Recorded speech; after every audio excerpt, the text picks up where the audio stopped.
Friends, welcome to my channel. কেমন আছেন সবাই? আশা করছি ভালো আছেন, সুস্থ আছেন। আপনাদের কাছে আজকে একটি ইন্টারেস্টিং ভিডিও নিয়ে আসলাম।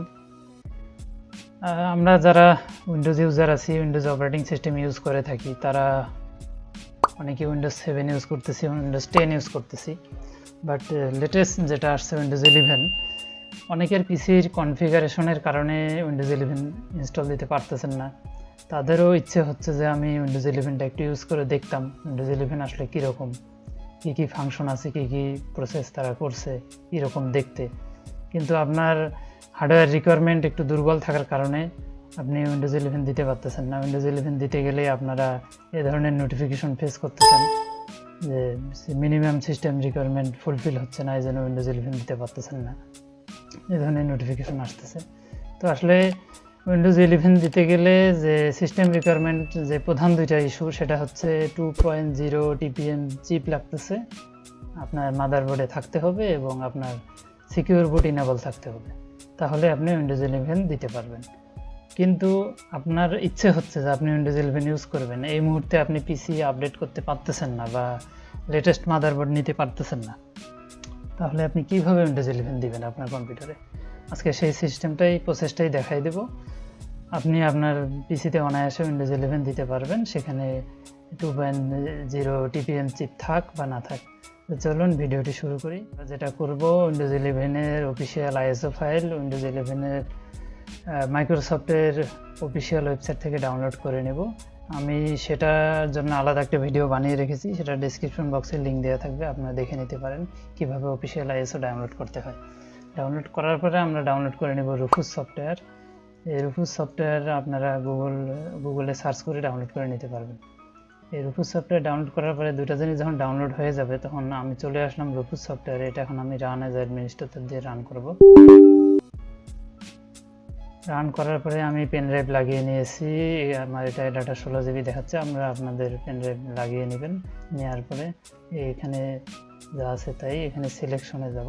সিলেক্টে গিয়ে আমি ISOটা সিলেক্ট করব, এখানে উইন্ডোজ 11 আমি এটা ডাউনলোড করে রেখেছি। আসার পরে আমরা এখানে MBR, আপনার যেটা MBR যদি পার্টিশন থাকে হার্ড ডিস্কে, তাহলে MBR, জেপিটি তাহলে জেপিটি সিলেক্ট করে দিবেন। আমি আপাতত দেখানোর জন্য MBR সিলেক্ট করতেছি। MBR সিলেক্ট করার পরে আমি চলে যাব স্টার্টে সিলেক্ট করার পরে এই যে অপশনটা, এই উইন্ডোটা ওপেন হবে। এটা খুবই ইম্পর্টেন্ট। এখানে আপনারা যেটা করবেন, আমি যেটা করছি সেম কাজটা আপনারা করবেন। এই উপরের অপশনটাই টিক চিহ্ন দিয়ে দেবেন। স্টার্টে ক্লিক করার পরে এই উইন্ডোটা আসবে। এখানে আপনারা এই উপরের অপশনটায় টিক চিহ্ন দিবেন, নিচেরটায় দিবেন, আর এই লাস্টে এখানে দেওয়া আছে disable data connection, skip privacy question, এই অপশনটায় আপনারা টিক চিহ্ন দিবেন। এই প্রাইভেসি কোশ্চেনগুলো স্কিপ করে দিবে। এখন এই কাজটা ইউটিউবে আপনারা আরও ভিডিও দেখতে পারবেন। অনেকে করে কি, এই জায়গাটায় টিক চিহ্ন দিচ্ছে, আসলে এই টিক চিহ্নটা আপনারা দিবেন না, এটা টিকমার্ক করবেন না বা এটা সিলেক্ট করবেন না। কেন করবেন না?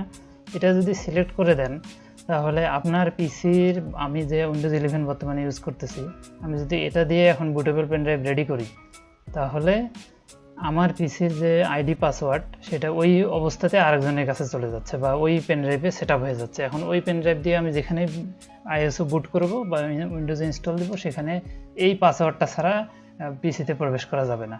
তো এটা একটা প্রবলেম। এটা আমি কেন করব? এইটা আপনারা টিকমার্ক দিবেন না, না দিয়ে আপনারা জাস্ট এখানে ওকে করে দিবেন। দেওয়ার সঙ্গে সঙ্গে এটা বুটেবল হিসেবে রেডি হয়ে যাবে। আমি এখন এটা বুট করে নিচ্ছি, তারপর ইয়েস চাপবেন। এটা বুটেবল হিসেবে রেডি হয়ে যাচ্ছে। আমি এটা ভিডিওতে ফাস্ট ফরওয়ার্ড করে দিচ্ছি এবং এই পেন ড্রাইভটি দিয়ে আমি আমার একটা ওল্ড ল্যাপটপ আছে, সেখানে আমি উইন্ডোজ দিয়ে দেখাবো যে সেখানে উইন্ডোজ 11 সাপোর্ট করবে। আমি আমার ওল্ড ল্যাপটপে চলে এসেছি। এখানে আপনাদেরকে আমি দেখাচ্ছি এই ল্যাপটপের কনফিগারেশন। আগে দেখে আসি এই ল্যাপটপে TPM চিপ আছে কিনা। এখন আমি এখানে রান লিখে এন্টার চাপলাম সার্চ বক্সে। তারপরে এখানে লিখব tpm.msc।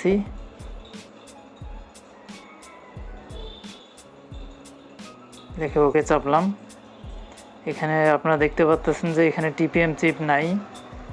আমি একটু জুম করে দিচ্ছি। এখানে TPM চিপটি নাই। এখন আমরা দেখে আসবো এই ল্যাপটপের র্যাম এবং এই ল্যাপটপের কত, প্রসেসর আসলে কীরকম। আমি ল্যাপটপের অ্যাবাউট সেকশনে চলে যাচ্ছি। অ্যাবাউট প্রপার্টিসে গেলাম, গিয়ে এখানে আপনারা দেখতে পাচ্ছেন অনেক পুরাতন একটা প্রসেসর এবং এটা র্যাম মাত্র 2 GB, বাট এখানে আমরা উইন্ডোজ 11 দিব। এখানে উইন্ডোজ 7 ইনস্টল করা আছে, লাইসেন্স করা আছে এটার। চলুন এখন এখানে আমরা উইন্ডোজ 11 ইনস্টল করি। আমি শর্টকাটে ডিরেক্ট এখানে চলে আসলাম, বুট কি চাপানো বা সিলেক্ট করা এগুলো দেখাইলাম না। এখন এখান থেকে আমি নেক্সট অপশানগুলোতে যাব। আমি জাস্ট দেখাচ্ছি যে কোথাও কোনো সমস্যা আমি ফেস করব না বা কোথাও কোনো ইরর ফেস করব না। আমি এই ল্যাপটপে উইন্ডোজ 11 দিয়ে আমি চেক করছি এর আগেও, তারপরে আপনাদেরকে দেখাচ্ছি। আমি অপশানগুলো তাড়াতাড়ি নেক্সট করে চলে যাচ্ছি। পুরো সিলেক্ট করলাম, তারপরে টিক মার্ক, নেক্সট। ল্যাপটপটি অনেক স্লো। এই দেখুন, এখানে আমি যে কোনো একটা ড্রাইভ সিলেক্ট করে নেক্সট চাপা মাত্রই আমার উইন্ডোজে ইনস্টল হওয়া শুরু হয়ে যাবে। আমার ইনস্টলেশন শুরু হয়ে গেছে। এই প্রক্রিয়াটি চলাকালীন সময়ে পিসি একাধিকবার বন্ধ হবে চালু হবে, বন্ধ হবে চালু হবে, এটা ভয় পাওয়ার কিছু নেই। আর আপনারা আপনাদের পিসির জন্য minimum 8 GB RAM, 128 GB SSD এবং 6th জেনারেশনের উপরে প্রসেসর রাখার চেষ্টা করবেন, তাহলে উইন্ডোজ 11 ভালোভাবে চলবে। আর আমি 2 GB দিছি, আপনারাও 2 GB দিতে যাবেন না, এটা জাস্ট আপনাদেরকে দেখানোর জন্য করলাম। আমি এখানে ডুয়াল বুট হিসেবে ইনস্টল করছি, আপনারা সি ড্রাইভ ডিলিট করেও ইনস্টল করতে পারেন।